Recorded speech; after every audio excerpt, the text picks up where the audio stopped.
ketiga ada tujuan. Tujuan komunikasi yang efektif adalah untuk membuat pesan yang disampaikan dapat dipahami dengan mudah oleh penerima informasi. Tujuan diantara lainnya ada meningkatkan kerja sama, terus memperkuat kerja tim, mendapat pengarahan, membangun kepercayaan dan sebagainya.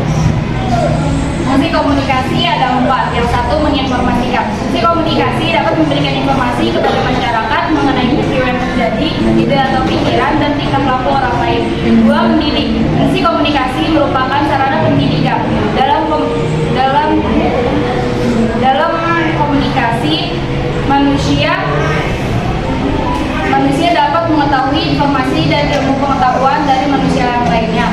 Terus yang ketiga, menghibur.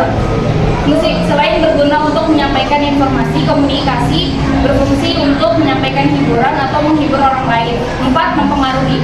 Fungsi komunikasi dapat mempengaruhi setiap yang berkomunikasi. Lebih jauh lagi, dapat merubah sikap dan tingkah laku orang lain sesuai yang diharapkan. Prinsip dari respect ini bentuk pemberian atau penghormatan positif kepada lawan bicara. Terus yang kedua ada empati. Empati itu kita bisa memiliki kemampuan untuk merasakan apa yang dirasakan oleh lawan bicara. Terus kalau audible itu dapat didengar, jadi pesan yang disampaikan itu harus dapat didengar dan mudah dimengerti. Terus yang keempat ada clarity. Kalau clarity itu harus jelas, jadi pesan yang disampaikan itu harus jelas agar tidak menimbulkan kesalahpahaman. Yang terakhir itu ada humble. Humble ini merupakan komunikasi berupa pemberian kepada orang lain untuk berbicara terlebih dahulu. Terakhir ada unsur-unsur komunikasi efektif. Yang pertama ada komunikator adalah peran yang bertindak sebagai pengirim pesan. Yang kedua ada pesan-pesan. Pesan adalah pernyataan yang akan disampaikan komunikator para komunikan.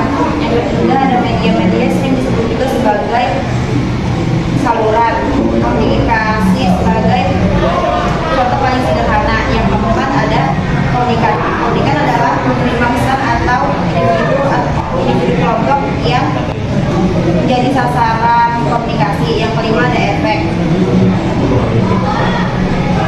Unsur komunikasi selanjutnya adalah efek.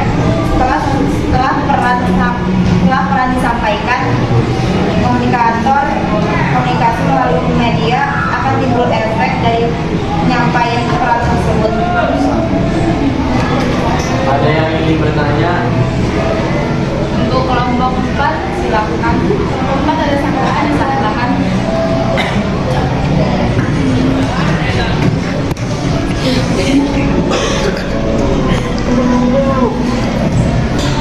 Perkenalkan, nama saya Gardian dari kelompok 5.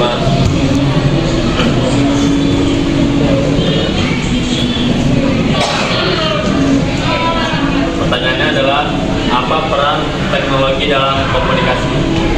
Jadi menjawab pertanyaan Ferdi, peran teknologi dalam komunikasi itu seperti yang pertama mempermudah komunikasi, seperti kayak ada WhatsApp atau Instagram sebagainya. Terus kedua ada meningkatkan efisiensi, ketiga mendorong inovasi, keempat mempengaruhi budaya dan sosial.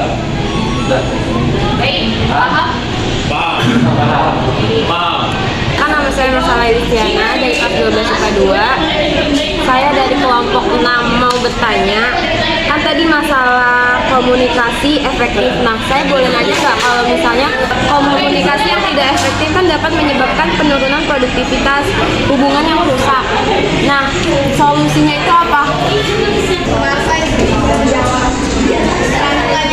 Komunikasi tidak efektif dapat menyebabkan produktivitas, hubungan yang rusak, untuk mengatasi komunikasi yang tidak efektif ada beberapa solusi yang bisa diterapkan. Yang pertama, pelatihan komunikasi. Pelatihan komunikasi itu melakukan pelatihan untuk meningkatkan keterampilan komunikasi seperti mendengarkan, aktif dan berbicara dengan jelas. Yang kedua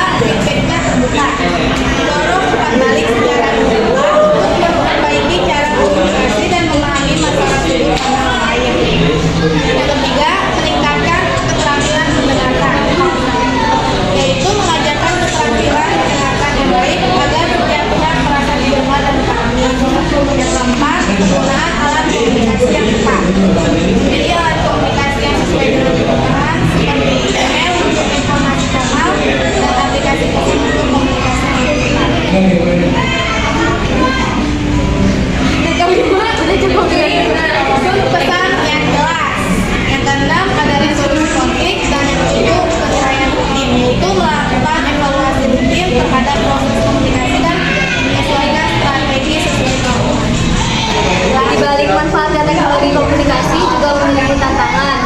Yang pertama itu ada ketergantungan. Terlalu bergantung pada teknologi dapat mengurangi kemampuan kita untuk berinteraksi secara langsung. Yang kedua itu ada privasi, data pribadi menjadi lebih rentan terhadap penyalahgunaan. Yang ketiga itu ada hoax dan disinformasi. Berita bohong dan informasi yang salah dapat menyebar dengan cepat. Yang keempat ada digital divide. Tidak semua orang memiliki akses yang sama terhadap teknologi. Jadi kita juga harus bijak dalam menggunakan teknologi komunikasi. Namanya? Nama saya Rasya Sarmanto dari kelompok 5. Jadi dari kesimpulannya adalah komunikasi efektif memiliki dua istilah. Komunikasi, proses menyampaikan informasi, pikiran, perasaan melalui lisan, tulisan atau bahasa tubuh. Dan efektif, sasaran yang diinginkan. Jadi komunikasi efektif